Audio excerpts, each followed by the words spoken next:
Hi, my name is Emily Focus, and I'll be presenting to you today Miller vs. Alabama.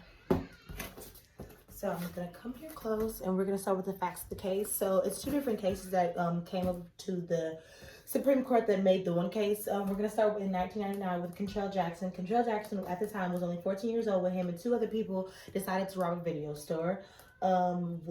His friend Derek Shields had a gun, which at the time Kentrell did not know of. So inside Kentrell stayed outside of the gas station while this whole incident was going on, and so then his friend Derek Shields went and threatened to he had the gun and threatened to kill the store owner Larry True. And so when she finally said, like, give me the money, and she wasn't trying to give him the money, she threatened to call police. She shot and killed him, and nothing was ever obtained from the store. And so that's case one. And case two happened in 2003, where Devin Miller was at home with his friend Kobe Smith, and a neighbor, Cole Cannon, came to make a drug deal with Miller's mother. So going further into the night, Miller and his friends went to go rob said man Cannon. After the ordeal, they were apparently high. They were apparently smoking marijuana at the time and drinking as well. And so Miller stole Mr. Cannon's wallet for $300, and he attempted to put the wallet back, but when he tried to put the wallet back, Mr. Cannon woke up and was like, and basically was saying, "Oh, like, why did you steal my wallet?" This, that, and the third. And so when it happened, Miller beats literally the life out of Mr. Cannon with the baseball bat, and then went over, when he was passed out and subdued, he went over and set his trailer home on fire. And so Mr. Cannon eventually died from the injuries of the beating and also injuries of said arson. And so this is Kentrell right here, and this is. Continue on with some extra information about the case. The case ID is 567 US 460, and it raises a constitutional question of does the imposition of a life without parole sentence on a 14-year-old child violate the 8th and 14th Amendments prohibiting cruel and unusual treatment? And so before we get into the ruling and the holding or whatever else, we're just going into the subject matter, opinion, court, and dissents. Beginning with subject matter of the court, we're going to take one of the quotes and just kind of elaborate on how the court was feeling on the day of this deciding factor. So let's take the second one for example. The state's next argued that the courts and the prosecutors sufficiently consider a juvenile defendant's age as well as his background and circumstances of his crime when deciding whether to try him as an adult. So basically, a really big fact in this case was basically saying, well, can a child really fathom and understand, like, the severity of what they're doing? Like, at 14 years old, it's very hard to say that you can really conceptualize the meaning of life, quote unquote, the meaning of death, and like how severe it is. And the decision that you make at this time and age are probably not obviously the wisest. So a very large portion of this case was basically based on the sociological and psychological state of obviously the defendant, which is at this point was juveniles. So one quote from the subject matter was saying, the same characteristics that render juveniles less culpable than adults is their immaturity, recklessness, and impetuosity, making them less likely to consider potential punishment. This idea is basically saying, well, a child is going to think like a child. So basically, they are going to honestly think that not necessarily that they can do whatever they want, but whatever that they might be able to do will not come.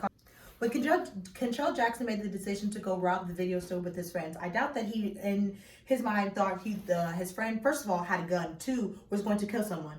3, honestly, in a case with like Kentrell Jackson, he was literally just abating and abetting. So could you really say that just because his friend, who obviously carried the gun and committed the murder, should Kentrell Jackson really be charged with felony murder even though he was not aware of the situation because of, I don't know, his age? And so that allows, age is a factor in this because it allows you to make decisions that you probably wouldn't make later on in life. You probably wouldn't make later on when you're more mature, and so forth and so after. So the whole argument is basically saying how culpable could they be to these mistakes just simply at 14?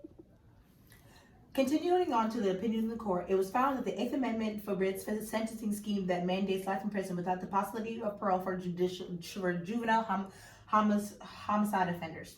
The mandatory penalty schemes at issue here, however, prevent the sentencer from considering youth and from assessing whether the law's harshest term of imprisonment proportionally punishes a juvenile offender.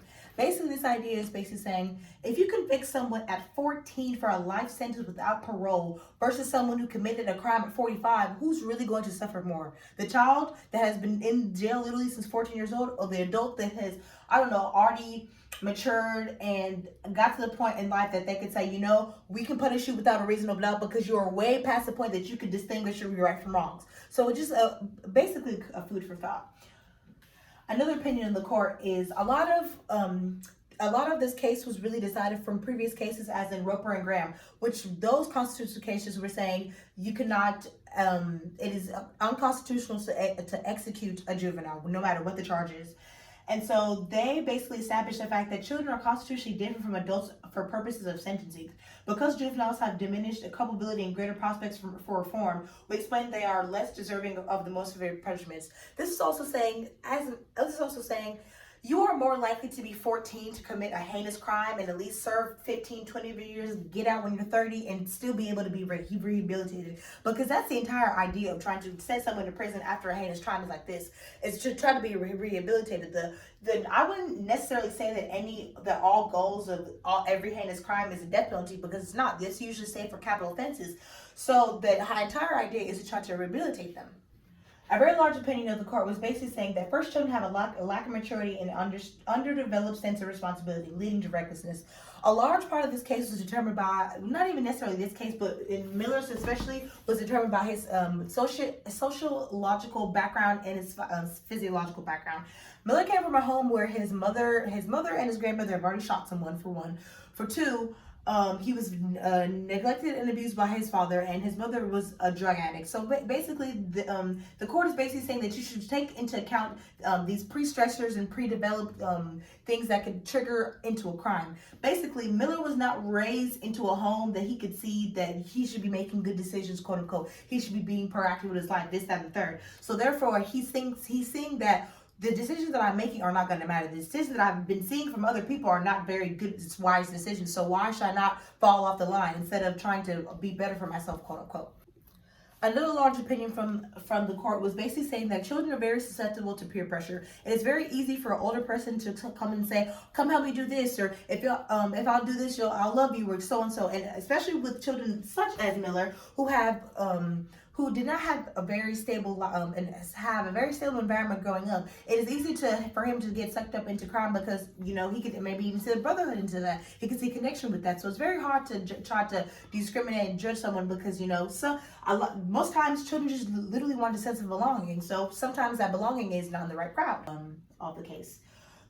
Beginning with the first quote, in recent years, our society has moved towards requiring that the murderer, his age notwithstanding, be imprisoned for the remainder of his life.